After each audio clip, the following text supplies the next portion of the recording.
अच्छा छापर वलेट रखी हुई है बननी पई छापर ये पित्तल दी है पित्तल दी ये सारा पित्तल दा काम कीता इंदे ते सारा पित्तल दे पिछले ही काट अच्छा अस्सलाम वालेकुम रहमतुल्लाहि व बरकातहू सरकार जेड़ी तुसा शै वेखदे पए ने ये उठ दी जेड़ी है ना सीट है उठ दी काठी है ये उठ दी जनाब काठी है टोटल ਇਹਦੇ ਉੱਤੇ ਪਿੱਤਲ ਦਾ ਕੰਮ ਹੋਇਆ ਹੋਇਆ ਸਾਰਾ ਇਹ ਕਿੰਨੀ ਪੁਰਾਣੀ ਹੋ पुरानी ते बड़ी अरसे दी अच्छा ये बड़े अरसे दी पुरानी तकरीबन कोई 50 साल या घणी हो 50 साल 200 साल पे इसनु कर ले अच्छा हां ਇਹ ਕਿੱਥੋਂ ਦੀ ਬਣੀ ਹੋਈ ਹੈ ਇਹ ਕਿਹੜੇ ਇਲਾਕੇ ਦੀ ਬਣੀ ਹੋਈ ਹੈ ਇੰਡੀਆ ਦੀ ਬਣੀ ਹੋਈ ਹੈ ਰਾਜਸਥਾਨ ਦੀ ਕਿੱਥੋਂ ਦੀ ਜਾਂ ਇਥੋਂ ਪਾਕਿਸਤਾਨ ਦੀ ਬਣੀ ਹੋਈ ਹੈ ਇਹ ਸਾਡੇ ਵਡਕਾਂ ਦੀ ਬਣੀ ਹੋਈ ਸਾਡੇ ਪਿਓ ਤੋਂ ਹੀ ਆਗਾ ਦਾਦੇ ਦੀ ਬਣੀ ਹੋਈ ਨਹੀਂ ਜਿਵੇਂ ਖਰਬਾਰੇ ਦੀਆਂ ਆਨ ਪਈਆਂ ਇਹ ਉੱਥੋਂ ਦੀ ਕਿਦੋਂ ਬਣੀ ਹੋਈ ਹੈ ਬੀਕਾਨੇਰ ਦੀ ਹੈ ਰਾਜਸਥਾਨ ਦੀ ਹੈ ਕਿੱਥੋਂ ਦੀ ਬਣੀ ਹੋਈ ਹੈ ਖਰਬਾਰੇ ਦੀ ਇਹ ਖਰਬਾਰੇ ਵਾਲੀ ਸੀ ਹੈ ਨਾ ਅੱਛਾ ਇਹਨੂੰ ਆਖਦੇ ਹਨ ਚੌਕੀ ਮੇਰਾ ਖਿਆਲ ਹੈ ਇਹ ਸਾਡੀ ਭੂਆ ਦੀ ਹਾਈ ਪਈ ਇਹਨੂੰ ਆਖਦੇ ਹਨ ਚੌਕੀ ਤੇ ਇਹਦੇ ਅੰਦਰ ਰੱਖਦੇ ਹਨ ਸਮਾਨ ਸਾਰਾ ਇਹ ਬੜੇ ਸ਼ੌਕ ਦੀਆਂ ਬਣਦੀਆਂ ਹਨ ਸਾਰੀਆਂ ਅੱਛਾ ਇਹਦੇ ਜਨਾਬ ਟਲੀਆਂ ਜਾਨਵਰਾਂ ਦੇ ਗਲੇ ਪਾਵਣ ਵਾਲੀਆਂ ਚਰਖੇ ਦੇ ਆ ਮੁੰਨੇ ਸ਼ੁੰਨੇ ਬੈਨ ਤੇ ਆ ਚਰਖਾ ਪੀ ਚਰਖਾ ਉਹ ਤਾਂ ਪਿਆ ਚਰਖਾ ਹੀ ਖਿੰਡਾ ਪਿਆ ਚਰਖੇ ਨੂੰ ਲਾ ਥੱਲੇ ਹੁਣ ਥੱਲੇ ਨਹੀਂ ਲਾਂਦਾ ਕਿਉਂ ਹੁਣ ਲੈ ਸਾਡੀ ਖਿੰਡਾ ਪਿਆ ਹੁਣ ਹੁਣ ਕੀ ਦਾ ਹਾਂ ਸਾਫ ਬਣਾਣੇ ਨੂੰ ਖੋਲ ਤੇ ਬਹੁਤ ਵਈ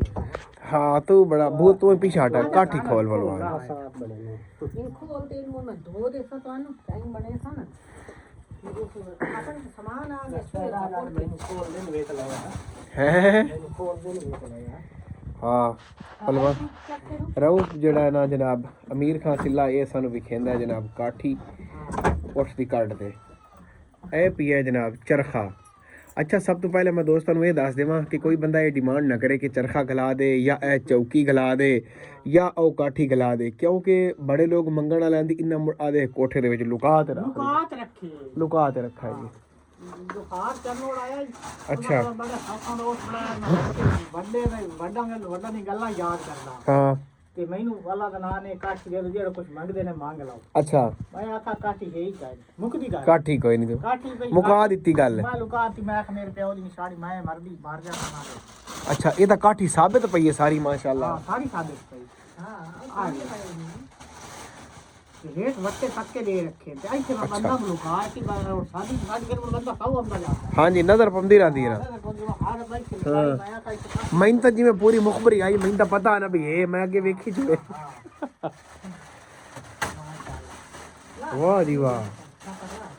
हां हां हां हां हां पहलवान बाहर ले आ एक मिनट में यूं ही बाहर जाना ते तू ले आ पुराने जमाने की सवारी है ਲਓ ਜਨਾਬ ਇਹ ਤੁਸੀਂ ਵੇਖਦੇ ਪਏ ਨੇ ਜਨਾਬ ਉੱਠ ਦੀ ਕਾਠੀ ਤੇ ਇਹਦੇ ਉੱਤੇ ਜਿਹੜਾ ਸਾਰਾ ਕੰਮ ਹੋਇਆ ਹੋਇਆ ਏ ਉਹ ਹੈ ਪਿਆ ਪਿੱਤਲ ਦਾ ਬੁੱਢੜੀਆਂ ਦੀ ਖੈਰ ਹੈ ਬੁੱਢੜੀਆਂ ਦੀ ਖੈਰ ਹਾਂ ਬੁੱਢੜੀਆਂ ਦੀ ਖੈਰ ਹੈ ਅੱਛਾ ਤੂੰ ਹੁਣ ਦੱਸ ਇਹ ਬਈ ਕਦਣ ਦੀ ਪੁਰਾਣੀ ਹੈ ਪਈ ਆਪਣੇ ਕੋਲ ਇਹ ਕਾਠੀ ਮਤਲਬ ਤੂੰ ਨਿੱਕੀ ਜਿਹੀ ਆਉਂ ਜੰਮੀ ਹੈ ਤਾਂ ਤੂੰ ਇਹ ਕਾਠੀ ਵੇਖਣ ਲੱਗੀ ਅੱਬੇ ਹੋਰਾਂ ਕੋਲ ਮੈਂ ਤਾਂ ਜੰਮੀ ਆ ਤਾਂ ਕਾਠੀ ਵੇਖਣ ਲੱਗੀ ਇਹ ਕਾਠੀ ਇਹ ਕਾਠੀ ਮੈਂ ਜੰਮੀ ਆ ਤਾਂ ਵੇਖਣ ਲੱਗੀ ਤੇ ਇਹ ਪੁਰਾਣੇ ਜ਼ਮਾਨੇ ਦੀ ਸਾਡੇ ਪਿਓ ਦੇ ਜਿਹੜੇ ਕੋਈ ਪਿਓ ਦਾਦੇ ਪੜਦਾਦੇ ਉਹਨਾਂ ਦੀ ਕਾਠੀ ਇਹ ਬੜੀ ਲੁਕਾ ਰੱਖਦੇ ਆ ਅੱਛਾ ਸ਼ਾਇਦ ਜੇ ਜਾਤ ਆਏ ਜੀ ਉਹਨਾਂ ਆਈ ਲੁਕਾਮ ਨਹੀਂ ਹਾਂ ਸਾਡਾ ਪਿਓ ਬੜਾ ਉੱਠਾਂ ਦਾ ਸ਼ੁਕੀਆ ਤੋਂ ਬਾਹਰ ਬੰਦਾ ਤੋਂ ਗੱਲਾਂ ਸੁਣਦਾ ਹਾਂ ਉਹ ਸੋਨਾ ਰੱਖਣਾ ਤੇ ਕਾਠੀ ਪਿਤਲੇ ਹੀ ਤੇ ਚੜਦਾ ਅੱਛਾ ਆ ਦੂਏ ਪਲਾਣਾ ਤੇ ਚੜਦਾ ਅੱਛਾ ਪਿੱਤਲ ਦੀ ਜਿਹੜੀ ਬਣੀ ਹੋਈ ਕਾਠੀ ਸਿਰਫ ਉਹਦੇ ਤੇ ਹੀ ਸਫ਼ਰ ਕਰਦਾ ਹਾਂ ਉਸ ਤੇ ਸਫ਼ਰ ਕਰਦਾ ਅੱਛਾ ਮੋੜ ਹੁਣ ਸਾਡੇ ਪਿਓ ਨੂੰ ਫੌਤ ਹੋਏ ਨੂੰ ਕੋਈ 50 ਸਾਲ ਉਹ ਨਹੀਂ ਹੋ ਗਿਆ ਉਸ 50 ਸਾਲ ਹੋ ਗਿਆ ਬਾਬੇ ਨੂੰ ਫੌਤ ਹੋ ਗਿਆ ਉਸ ਮੈਂ ਆਦੇ ਨਾ ਜਹਾਂ ਦਾ ਮੋਪੀ ਆ ਉਹਨ ਹੋਣਾ ਜੀ ਉਸ ਚੱਲ ਚਾਲੀ ਤਾਂ ਹੋ ਹੀ ਗਿਆ ਉਸ ਤੇ ਕਿਤਨਾ ਦਾ ਹੋ ਗਿਆ ਉੱਤੇ ਕੁਝ ਲਿਖਾ ਸ਼ਿਖ ਹੋਇਆ ਕੋ ਨਹੀਂ ਹੈ ਬਈ ਫਲਾਣੀ ਜਗ੍ਹਾ ਦੀ ਬਣੀ ਹੋਈ ਜਾਂ ਕੋਈ ਲਿਖ ਹੋਇਆ ਕੋਈ ਅੱਛਾ ਲੱਕੜੀ ਪੱਕੀ ਲੱਗੀ ਪਹਿਲਵਾਨ ਵਿੱਚ ਹੈ ਇਹ अच्छा ए के शहर पे नाल है जेड़े हन पे ये तांगो दे लड्डू बड़ा बड़ा इदा है ए समझो पहलवान खूबसूरती वास्ते इस तरह जेड़े नाल लटकदे रहंदे है ना ਉਸ ਨੂੰ ਬੰਨਣਾ ਤੇ ਹਾਂ ਜਿਵੇਂ ਰਕਸ਼ਾ ਦੇ ਨਾਲ ਅੱਜ ਕੱਲ ਪਰਾਂਦੇ ਲਾਉਂਦੇ ਲੋਕ ਉਸ ਹਿਸਾਬ ਨਾਲ ਲੱਗੇ ਨਾਲ ਇਹ ਲੱਡੂ ਬੰਦਾਂ ਦੇ ਬਣੇ ਹੋਏ। ਅੱਛਾ ਆ ਵੇਖੋ ਪਹਿਲਵਾਨ ਦੀ ਗੁਲਾਈ ਉਹਨੇ ਬੜੇ ਹਿਸਾਬ ਨਾਲ ਕੀਤੀ ਹੈ ਜੀ ਮਰੁੰਡਾ ਹੁੰਦਾ ਹੈ। ਆ ਵੇਖੋ ਇਹ ਰਕੇਬਾਂ ਆ ਪੈਰਾਂ 'ਚ ਪੰਦੀਆਂ। ਅੱਛਾ ਇਹ ਪੈਰਾਂ 'ਚ ਪੰਦੀ ਹੈ ਇਹ ਰਕੇਬਾਂ ਚੜਾ ਤੋਂ ਰਕੇਬਾਂ। ਅੱਛਾ ਤੇ ਇਹ ਤਾਂ ਤੰਗ ਆ ਦੋ ਤੰਗ ਆ ਹੇਠਾਂ ਆ ਤੰਗ ਦੋ ਤੰਗ